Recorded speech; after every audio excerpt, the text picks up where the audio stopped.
Sa paglalahad ni Lourdes de Vera, Sana Lourdes, sa True FM sa 105.9.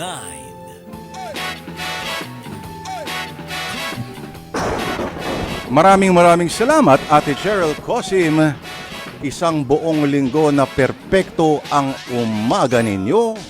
Araw-araw sinusundutan natin ng mga pangmalakasang kwento. Pero ang kwento sa araw na ito, mga kapatid, happy birthday Kuya Rome Ortigas.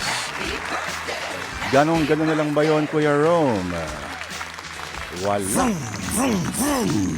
Pero balita ko may naghahanap na ng mga manager. Talent scout ang tawag nila dyan. Ikaw Alright. 3 dalaga na ngayon ay hinahanap na ng Viva para sa kanilang bagong produksyon na mamaya huhulaan natin ang pamagat ng pelikula ng malupit na produksyon, mga kapatid. Oras na natin ay 11:05. Step sis, step bro, step right up, mga kapatid. It's a Friday. Salamat Jesus at Biyernes ulit, mga kapatid. Kung merong TGIF, thank God it's Friday. Meron pong Salamat Jesus at Biyernes ulit. Alright, mga kapatid, oras po para tayo'y magkwentuhan. Sana Lourdes ang pangalan ng program. Kung karamihan sa atin sa umaga hanggang hapon ng trabaho, may mga hanap buhay na nagsisimula lamang kapag lumubog na ang araw. At kadalasan ay umuuwi sila bago pa sumikat ang araw. Tulad lamang ng mga taong kailangang magbigay aliw sa pamamagitan ng kumbaga malikhaing pagkilos ng kanilang mga katawan. At hindi po natin pinag-uusapan ang mga tulad nila Jazel, Bianca at Yuri. Sa saliw ng musika at ilaw na ang kulay ay iba-iba at sumasabay ang mga kamay, ulo, hita. Gumigiling ng mga balakang para sa isang mapanuksong paraan at ang sadyang kakapusan ng pananamit ang inaasahang magpapainit sa damdamin ng mga nanunood. Sa isang lugar na tulad ng Velvet Pit, may mga macho dancer na handang gumiling sa harap ng mga customer. Kapalitang mabilisan pero malaking kita. Dahil nebga naman, sa kanila daw ay lahat ay kita. At kapalit din ng mga palakpak. Pero sa likod ng entablado ng Velvet Pit, ang gabi ay hindi lamang puno ng pagnanasa at panunukso, kundi pati na rin ang mga lihim na pilit na ibinaon. Hindi sa kung saang mang bahagi ng katawan, kundi sa limot. At matutuklasan yan ng isang bagong manager ng mga dancer sa gay bar na si Francia. Malalaman niya na may mga pagtatanghal pala na hindi nagtatapos sa simpleng pagpatay lamang ng musika at ng mga ilaw.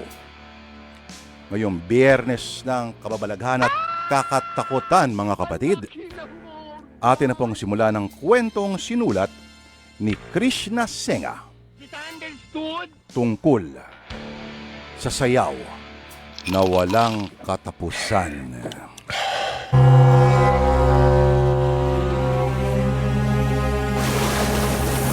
Nakakainis naman itong bubos ng ulan. Basang-basa na ang maong ko bago pa ako makapasok dito sa Velvet Pit. Ikaw na ba si Francia? Ako si Roxanne, yung floor manager dito sa lumang club na to. Kanina ka pa inintay ng mga bata sa dressing room. Pasensya na, Roxanne. Mataas kasi ang baha sa labas. Pero ako nga si Francia. Ako nang hahawak sa mga macho dancer nyo mula ngayong gabi. Nasaan na ba ang mga sasayaw? Doon sa pinakadulo ng mahabang hallway. Pero bago ka pumunta doon, gusto lang kitang paalalahanan ng maayos. Bago ka lang dito, kaya huwag kang masyadong mag-usisa sa mga kakaibang makikita o maririnig mo, okay? Kakaiba? Anong ibig mong sabihin? May nag-aaway ba na customer o may gumagawa ng masama dito? Sanay ako sa ganyang gulo sa lumang club na pinanggalingan ko.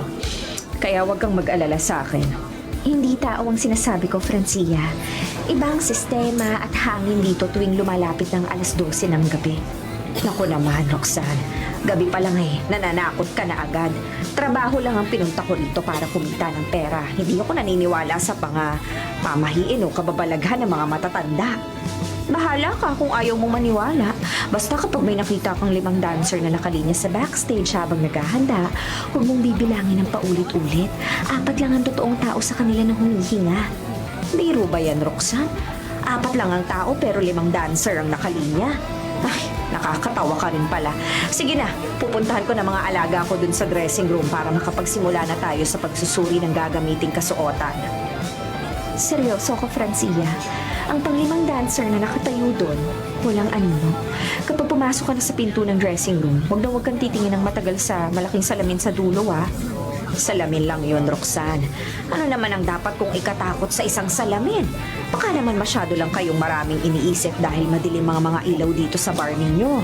Walang ilaw sa dressing room na kayang mag-alis ng dilim doon sa sulok na yon. Kahit palitan natin ng bagong bumbilya araw-araw, pumuputok pa rin pagdating ng 11:00 ng gabi. Baka naman sira lang ang linya ng kuryente ninyo. Tatawag ako ng electrician bukas para maayos yan. Sa ngayon, tututukan ko muna ang pagsayaw ng mga lalaking yan dahil ayoko ng malamlam na performance sa entablado. Nasa iyo na ang pagpapasya, Francia. Pero babala lang ha, kapag naramdaman mong lumamig ang hangin kahit patay ang electric fan at aircon, huwag ka na magsalita pa. Malikod ka na agad. Maraming salamat sa babala, Roxanne. Pero hawak ko ang oras ko at hawak ko mga dancer ko. Walang sino mang makapagpapalaya sa akin dito ng dahil lang sa gawa-gawang kwento.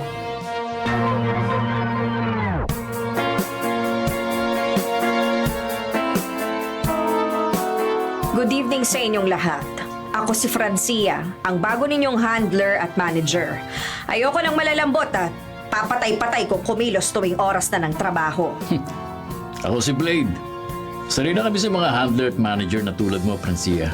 Huwag ka lang masyadong maigpit sa porsyento ng kinikita namin sa mga tip at magkakasundo tayong lahat dito.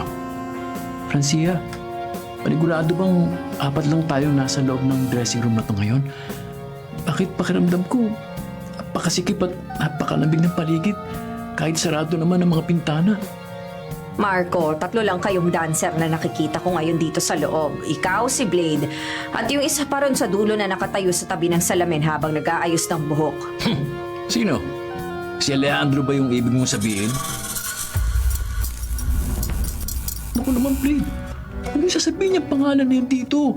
Sabi sa atin ni Roxanne kanina, bawal na bawal banggitin ang pangalan na yan habang nasa loob tayo ng kwartong to. Sino ba yung Alejandro na yan at bakit parang naiihi kayo sa takot sa tuwing naririnig ninyo ang pangalan niya? At bakit yung nakatayo dun sa dulo, hindi man lang humaharap sa atin habang kinakausap natin? Francia, pakiusap lang ha. Huwag kang tititig ng matagal dyan sa kabilang salamin. Wala talagang tao dyan sa pwestong yan. Mula pa noong 1 linggo. Anong walang tao? Pinagloloko nyo ba ako? Bakit may nakatagilid na lalaki dyan na nakabrief lang at napakaputla ng balat? Hoy kaibigan, magbihis ka na ng maayos. Malapit na kayong isalang sa entablado. Francia, pakiusap. Tumahimik ka na. Wala nakatayo dyan sa tabi ng salamin. Puro anino lang yan ng lumang cabinet. Huwag niyo nga akong pagmula ng kabaliwan dito. Malinaw ang mga mata ko. Nakikita ko likod niya, matipuno ang katawan. Pero bakit napakaputi ng balat na tila walang dugo? Yan din nagsimula ang dating handler bago siya biglang nawala nung 1 buwan. Kinausap din niya ang nakatayo sa sulok na yon kahit wala namang kaming nakikita. Late naman. Tama ng pananakot sa kanya. Baka kung ano pang mangyari sa atin dito eh. Francia, lumapit ka na lang dito sa tabi namin at huwag mo nang tingnan ang dulo ng silid. Hindi ako duwag na tulad ninyo. Kung ayaw niyong makinig sa utos ko, pupuntahan ko siya para tapikin sa balikat. Kailangan natin ang disiplina sa pangkat na to kung gusto niyong kumita ng malaki ngayong gabi. Hoy, mister. Marunong ka bang makinig sa bago mong boss at manager? Oras na para sa unang pagtatanghal. Bakit biglang lumamig ng ganitong hangin sa paligid? Parang galing sa loob ng freezer ang simoy ng hangin. Hoy, humarap ka nga sa akin kapag kinakausap kita. Francia, huwag mong hawakan ng balikat niya. Maawa ka sa amin.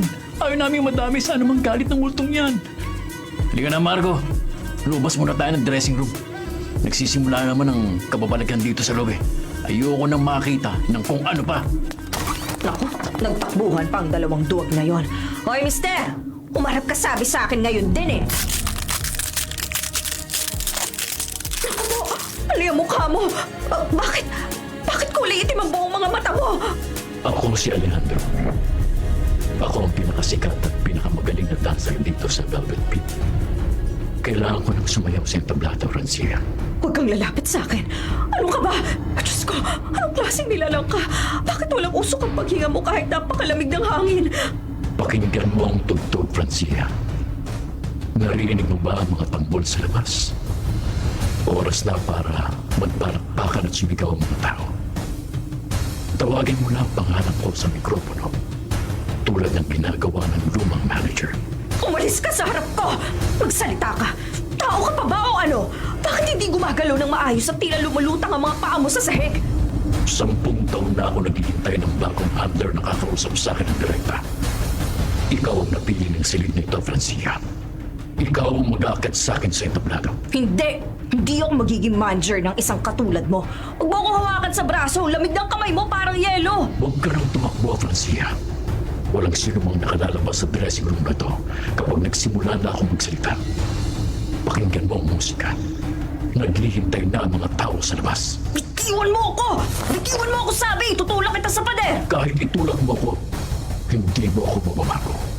Ako ang tunay na may-ari ng entablado ito. Magpukila tayo sa ilalim ng pulang ilaw, Francia.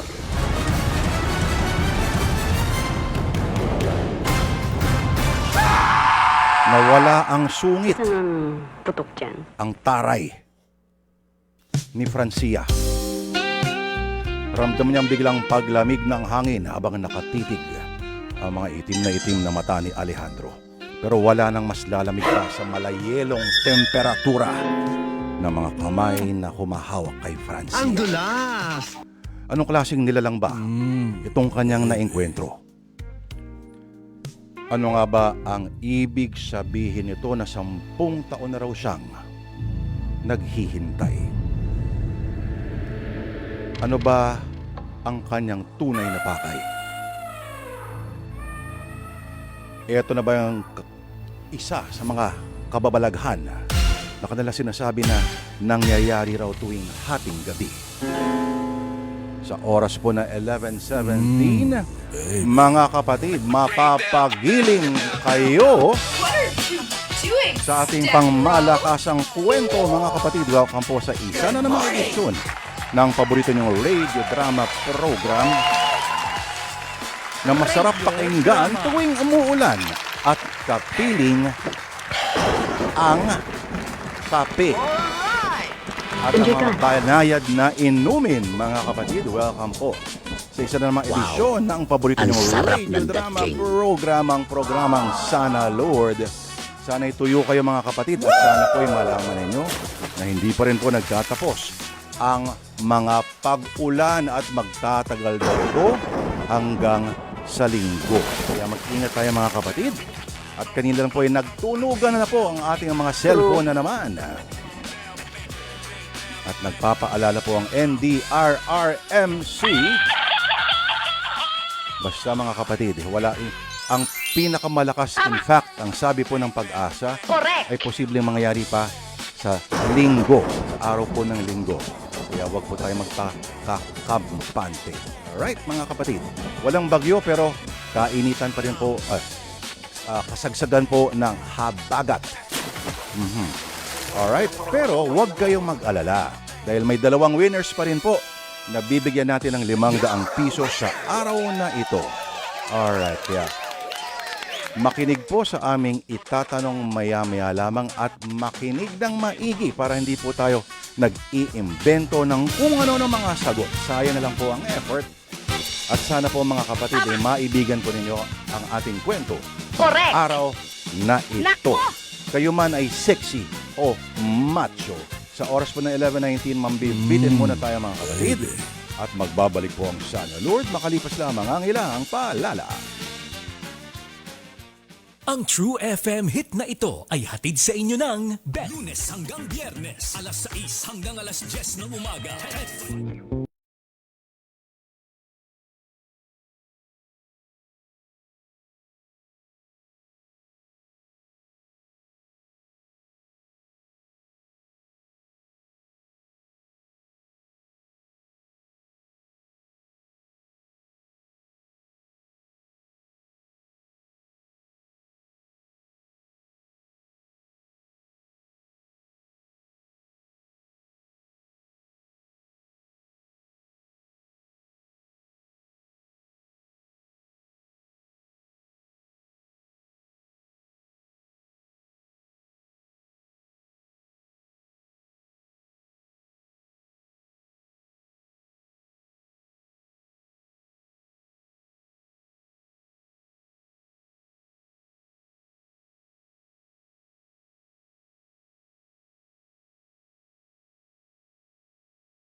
tampok na radio drama ni Lourdes de Vera. May libro na, Sana Lourdes. Mga piling kwento mula sa hit drama ng True FM. Mababasa nyo na ang mga kwento na hango sa radio drama ng Sana Lourdes sa kakaibang librong ito. 20 kwento tungkol sa buhay, pagsubok at pag-ibig na pinili mismo ni Lourdes para sa inyo. Sana Lourdes. Mga piling kwento mula sa hit drama ng True FM. Grab a copy na sa National Bookstore at Anvil Publishing Online. Handog sa inyo ng 105.9 True FM at Anvil Publishing. Dahil 3 taon na po ang Sana Lourdes at ang 105.9 True FM. Laging true sa'yo, kapatid.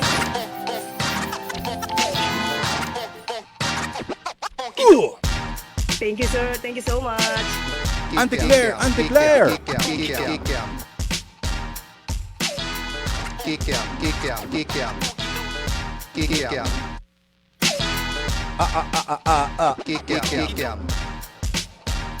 Claire! Auntie Claire! Yung masaya, yung masaya, yung masaya, yung masaya, yung masaya. Alright mga kapatid. Ilang taon na naghintay si Alejandro na makasampa ulit ng entablado. Ilang taong naghintay si Alejandro na makasampa muli ng entablado. Po ang ating tanong sa araw na ito mga kapatid, at kung alam po ninyo kung ilan. Abay, huwag lang basta gumiling-giling dyan. At ipadala ang inyong sagot sa numerong 0919-318-4460. Sa pa po 0919-318-4460. O maaari din po kayong magkomento ng sa ating Facebook Live broadcast. Opo, mga kapatid, siguraduhin po sa mga sasali sa Facebook. Abay, kayo po ay nakapag-share ng ating Facebook Live broadcast. Siguro maganda rin kahit sumali kayo sa text. Para patas lamang, hindi ho ba? Napakadali lang po gawin yan. Pindutin mo lang ang share button. Ayan o. Hindi yan. Hindi. Share. Hindi yan. Tanong mo na lang sa pamangkin mo. Yan. Share. Mahirap ba? Dali lang naman, di ba? Thank you po. I-share po ang ating Facebook Live broadcast sa araw na ito. Yung ngayon po hindi po yung mga nakaraang episodes. Opo, hindi tayo magkikita doon. Hindi nga. Sa sino mang mapipiling winners, mga kapatid, sino mang sasali, siguraduhin na kayo po ay nakahanda sa may dalawang bagay nito. Una, may valid ID po kayo. Pangalawa, meron po kayong e-wallet tulad po ng Maya or GCash. Alright? Maya or GCash. At isang valid ID. Alright, mga kapatid. Ang programang Sana Lourdes ay araw-araw pong nadidinig dito sa True FM, Lunes hanggang Biyernes. Pagbitin pa rin kayo, meron tayong replays ng Sabado at Linggo. Sa araw po ng Sabado, bukas, ang replays natin ay alas 11 palagi ang simula. At sa Linggo po ay alas 10 na ang maririnig po ito, mga kapatid. Pagbitin pa rin kayo, meron tayong YouTube channel na maaring balik-balikan anytime, anywhere. Nga pala, gabi po ng Sabado at Linggo. Bakit pumipiyok? Pagpatak po ng 9:30 ng gabi. 9:45 ba 9:30? Kalimutan ko na. Okay? 9:45. Ayan. 9:45 ng gabi. Maririnig nyo rin po ang programang ito, pero ang mga madidinig ninyo puro kwento ng kababalaghan at kakatakutan tulad po sa Biyernes na ito. Dahil nakabrief lang at maputla ang balat. Hindi po yan ang makikita ninyo kay Erwin Ocaña tuwing maliligo siya. Yan ang isa sa maraming mga kababalaghan na naranasan ng bagong-bago lamang na handler o tagahawak na mga macho dancer na si Francia sa gay bar. Pag sinabing handler ay hindi po humahawak literal kundi siya ang nangangasiwa kung anong oras sasampa. Halimbawa, si Aaron o si Erwin o si Neo, pangalan ng macho dancer. Yung mga pangalan nila, may mga alias yan eh. Kung ano oras sila sasampa, kung kanino itatabi, True. kung kanino ite-table, kung kanino iaalok sa mga parokyano.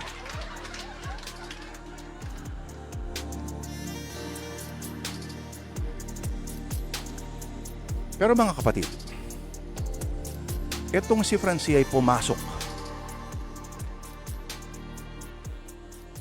na matapang, mataray, gusto ng disiplina sa kanyang mga mananayaw. Pero tunay na misteryoso ang gay bar na ito. At ang misteryo ay hindi yung iniisip ninyo. Basta, ilan lang sa mga misteryo na sinabing mag-ingat ka sa mga bagay na ito. Pag may nakita ka raong nakahanay na mga dancer sa likod ng stage, huwag nang bilangin kung ilan ang mga ito dahil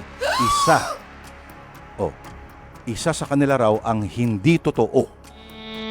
Tuwing sumasapit ang alas 11 ng gabi, kahit ilang beses daw sila magpalit ng bombilya. Bombilya talaga? Ay palaging nasisira. Kaya palaging madilim ang dressing room. At iwasan din daw na tumitig ng matagal sa salamin. Bakit? At yun na nga, nagpakita kay Francia ang multo ng matagal ng patay na macho dancer na si Alejandro. Ano nga ba ang gustong mangyari nito? At bakit ba kay Francia lang nagpakita si Alejandro? Wala na ibang pwedeng gawin mga kapatid kundi patuloy pong dinggin ang tampok na drama natin sa araw na ito dito po sa Sana Lord na sinulat po ni Krishna Senga na pinamagatang Ang Sayaw na Walang Katapusan. Ang laki naman, hindi ko kaya.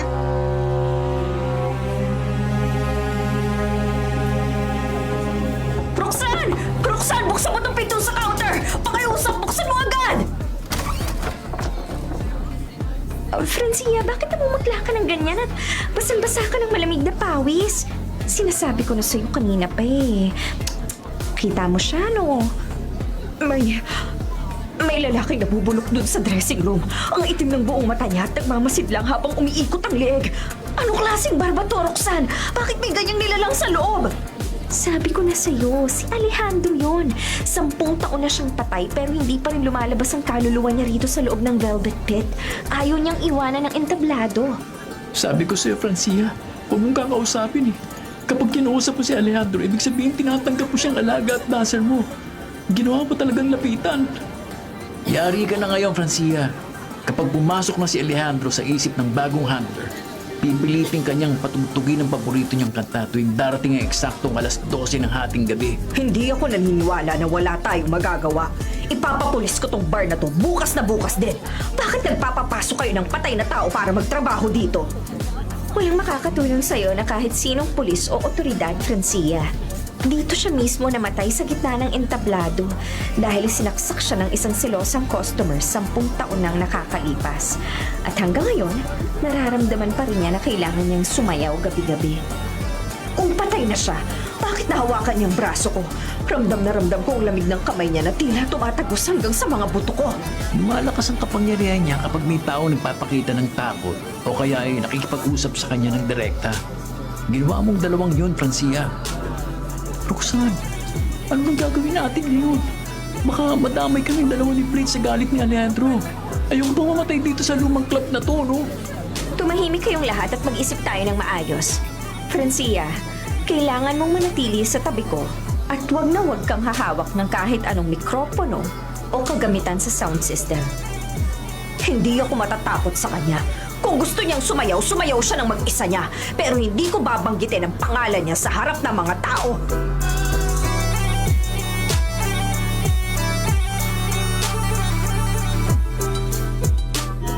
Naku po, nagsimula na. Alas 12 na ng ating gabi. Yumuko kayong lahat. Huwag kayong titingin kami sa gitna ng tablado kahit anong mangyari. Francia, patayin mo yung kanta sa DJ booth. Bilis! Kapag natapos yung buong kanta niya nang walang pumipigil, may kukunin siyang tao sa loob ng bar na to para isama sa ilalim. Akin na isusi ng booth. Ako mismo papatay ng kuryente rito sa buong gusali. Walang multo o anino makakapag-utos sa akin. Nasaan na pa yung main switch dito sa loob ng booth? Ito na yan. Ibababa ko na itong malaking breaker para mamatay ang lahat ng ilaw at tunog. Bakit ayaw pa rin mamatay ng ilaw at ng musika? Pinatay ko ng pangkalahat ng breaker ng kuryente.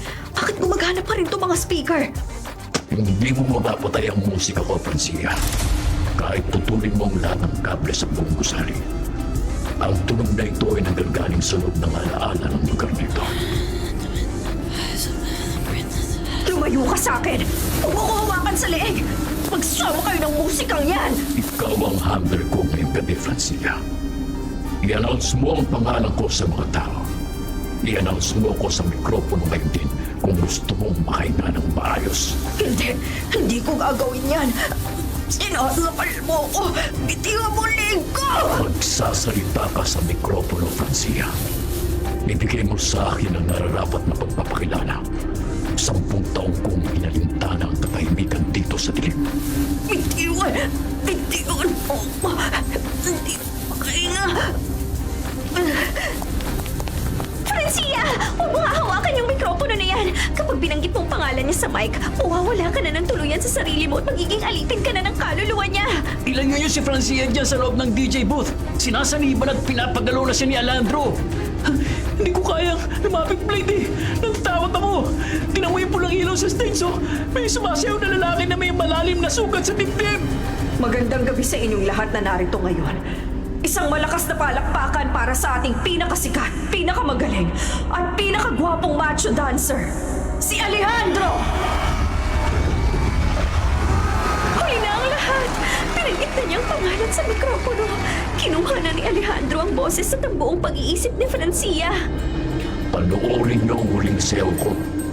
Panoorin niyo kung paano dumanak ang sariwang dugo sa ibabaw ng entabladong ito.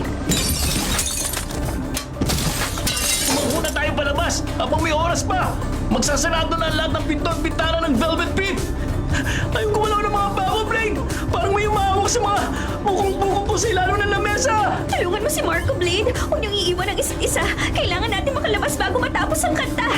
Tumahimik kayong lahat at manood!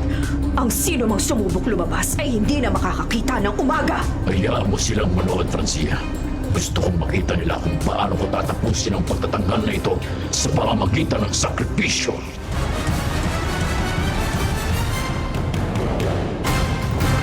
Anong sakripisyo ang ibig sabihin nito? Tuluyan na ngang sinaniban ng kaluluwa ni Alejandro ang katawan ni Francia. At habang sumasayaw sa simula, itong si Alejandro'y dadanak daw ng dugo at walang maaring makatakas. Ano kaya ang ibig sabihin ng sakripisyo na binanggit ni Alejandro? Sino ang isasakripisyo? Mga kapatid, abangan po ang sunod na mangyayari dahil parating na tayo sa exciting part. Magbabalik po ang Sana Lord makalipas lamang ang ilang paalala.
Ngayon na.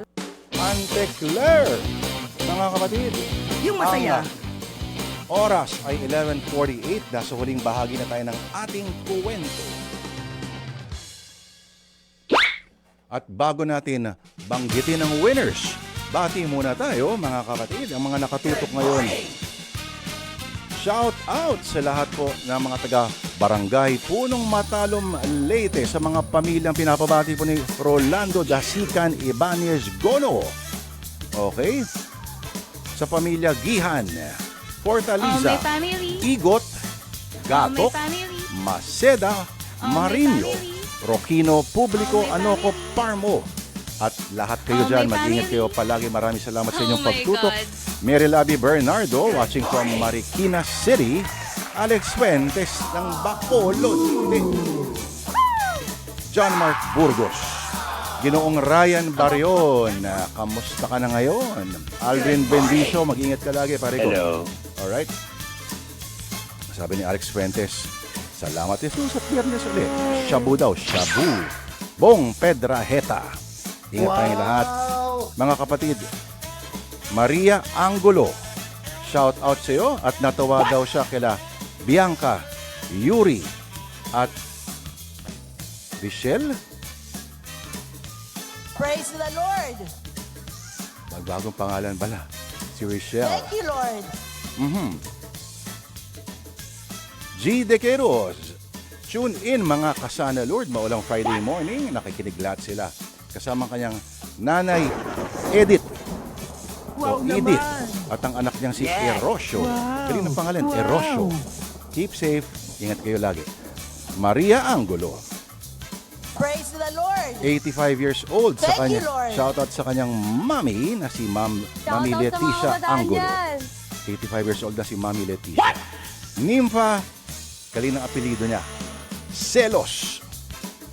O, pabati raw sa kanyang kasamahan. May birthday ngayon. Hindi na ito normal. Vicky Fermil Benesio at si Mirna Arnaldo. Happy birthday sa inyo. At pabati po sa lahat ng mananahi ng SFG Garments. Mabuhay ang mga uring mananahi tulad po ninyo. At sa mga may birthday ngayon, next time po, magre-ready tayo ng mga pasayaw ng ating mga Happy baby birthday. girls na sila Yuri, Bianca at Jazel. Ha? Pablo Gutierrez, Tatay Pablo, magandang umaga sa iyo, sir. Tatay Pablo Gutierrez, ang taxi driver na senior citizen na taga Sampaloc, Maynila. Gilmore Ramos, sabi niya, Cindy my love. Love din natin ang mag-asawang Tess and June Detona. Maulang Biyernes sa kanila sa Botolan, Zambales at masaya sila kahit basa na raw sa kanilang kainan. Butch Espanola, maulang umaga. Nympha Celos, mula po sa Pamilya Panambo from Nueva Ecija. Ito talagang literal na my family. Georgette Pansakala, kay Gandang Cindy, pabati po. Kahit minsan lang ako makachat dito, lagi naman sila nakatutok araw-araw sa radyo. Hello po kay Leon Ebonia ng Naik, Cavite, kay Chris Monteroso Rosales, magandang tanghali rin. At kay Jester Gonzales, kay Roma Yenor Alaviado. Wow naman. Magandang maulan na umaga. Ingat po sa ating lahat mga kapatid at ang tatanggap po. Una, ng 500 piso ay isang senior citizen na PWD. Si Manuel Villanueva, 60 years old, taga Cagayan de Oro City, 500 pesos mapupunta sa iyo. Praise Manuel the Lord. Villanueva. Ang sunod na mga katanggap ay isang masahista mula Naik, Cavite. Jamie ba ito or Jaime? Jamie Jaime Dumduman, congratulations sa iyo. Ang tamang sagot mga kapatid ay 10 years. Thank you, Lord. Ganyan po katagal ang hinintay ng multo ni Alejandro para muling makasayaw. Ang tagal. Alright, ang kwentong pinakikinggan ninyo mga kapatid ay sinulat po ni Krishna Senga sa direksyon ni Eric Galvez. Dalawang artista natin ang bumoboses kay Blade, Marco at Alejandro ay si Alex Agawili. Ang gumaganap na Roxanne at Francia ay si Cindy May Bacena. Nasa huling bahagi na po tayo ng ating storya.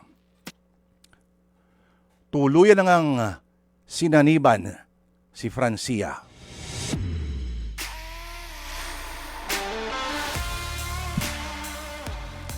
ng multo ni Alejandro.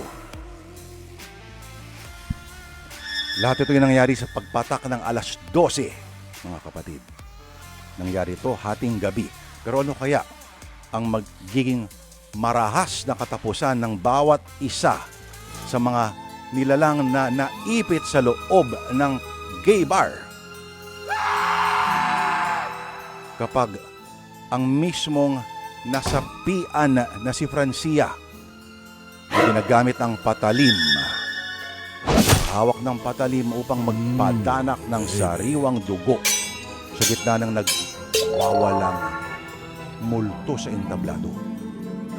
Pero mga kapatid, kung ang mga multo raw ay mga kaluluwang hindi mapakali, hindi matahimik at hindi makabitiw sa ating mundo, dahil may mga nais pa raw ito, ano nga ba talaga ang pinagmumulan ng galit nitong si Alejandro? Malalaman natin sa pagtatapos po ng kwento. Sana Lord, salamat po sa inyong pagtutok sa isang buong linggo. Sa Lunes po mga kapatid, magsama-sama muli tayo. Eto na po, ang sayaw na walang katapusan. Ang dula!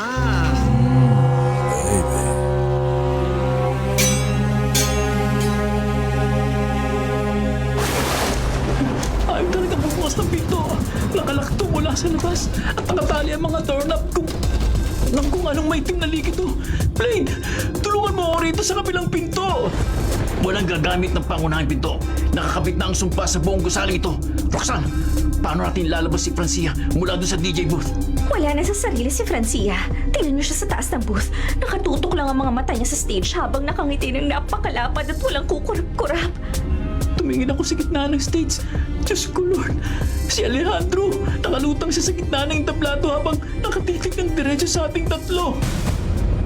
Blade, Marco, bakit hindi kayo lumalapit dito at sumasama sa akin sa entablado? Masaya rito sa ilalim ng mga ilaw. Mainit ang mga ilaw at naghihintay ang mga manonood. Lumayo ka sa amin, Alejandro! Mamamatay tao ka!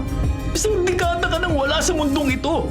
Tanggapin mo ng patay ka na at wala ka ng lugar dito! Hindi pa ako tapos sumayaw, Blade. Hindi pa natatapos ang musika ko. At ngayong gabi, kailangan ko ng bagong kasama na maiiwan sa ilalim ng entablado na ito. Roxanne, anong ibig sabihin ng sinasabi niya? Anong nasa ilalim ng entablado? Doon itinago ng lumang may-ari ang mga gamit ni Alejandro nung namatay siya. Doon nakabaon ang damit niyang may tuyong dugo. At doon din titira ang bagong handler kasama ang sinumang dancer na tatangging sumunod sa akin. Francia, bumaba ka dyan at dalhin mo ang gamit sa akin. Susunod ako sa'yo, Alejandro. Ako ang manager mo. Ako ang mag-aalaga sa'yo hanggang sa magpakailanman. Francia, gumising ka! Pinapagalaw ko lang naman sa mga espiritu na yan! Huwag kang mababa dyan! Francia, ikaw ba yan? Bakit ganyan ang lakad mo? Bakit malungtot ang mga binti at braso mo habang bumababa ka? Masaya pa lang maging handler ng isang sikat na dancer, Roxanne. Naririnig ko ang sigawan at palakpakan ng libu-libong tao sa paligid. Gusto nilang makakita ng tunay na dugo ngayong gabi. Francia, pakiusap magdasal ka at gumising ka. Hindi ikaw yan. Pinapaikot lang ng demonyong yan ang utak mo para makapanakit ka ng tao. Tumahimik ka, Marco! Ikaw ang susunod na sasayaw kasama ni Alejandro sa gitna ng ilaw. Abutan mo siya ng kutsilyo para masimulan na ang huling bahagi. Sandali ang lumang kutsilyo niya, Francia. Itapon mo yan sa malayo. Huwag mong hawakan yan. Gamitin mo yung kutsilyo, Francia. Ipakita mo sa kanila kung paano ako pinatay sa entablado 10 taon na ang nakalilipas. Ipadama mo sa kanila ang sakit ng patalim. Huwag, Francia!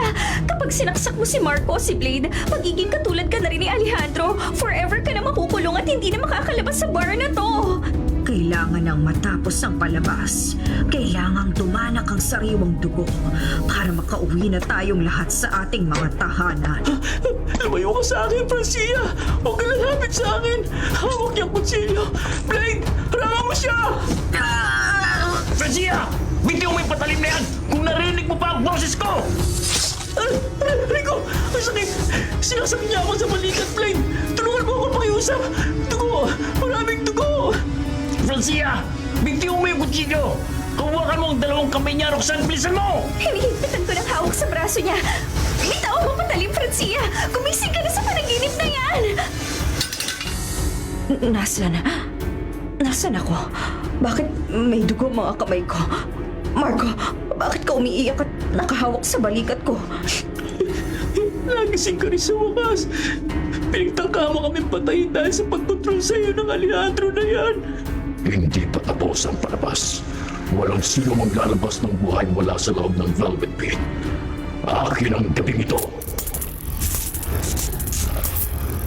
Pasagin yung salamin sa malaking bintana sa gilid. Bilis, bago tayo tuluyang patayin ang galit na kaluluwa niya. Ito ang mabigat na upuan. Papatayin at wawasakin ko tong bintana ngayon din. Tara na sa labas! Lumabas na kayong lahat habang nakabukas ang lagusan. Bilisan niyo! Mauna ka na, Francia. Blade, tulungan mo akong tumalon. Hindi ko maitaas ang braso ko eh. Ayoko na bumalik dito kailanman. Ayoko na sa bar na to. Patawarin niyo ako sa nagawa ko.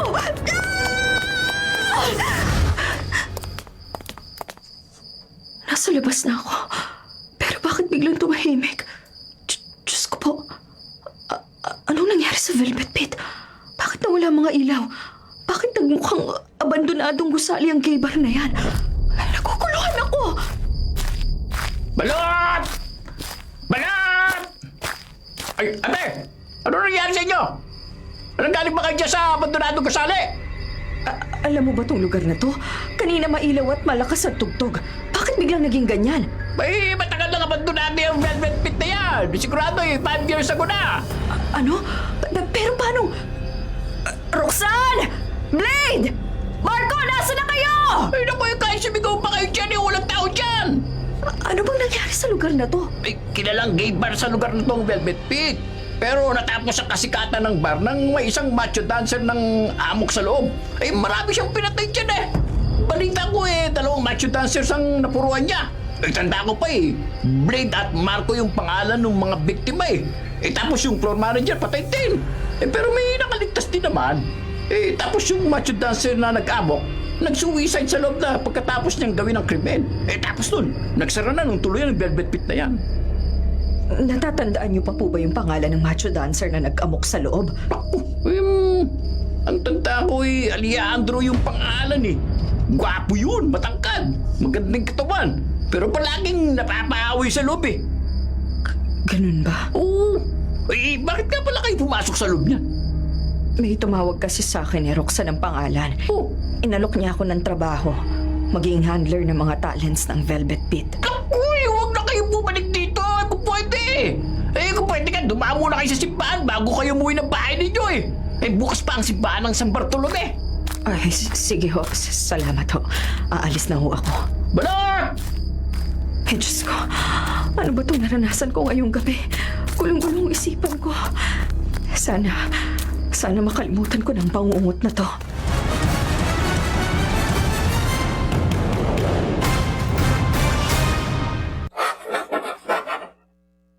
Isa na namang kwento ng buhay ang hinimay ni Lourdes de Vera.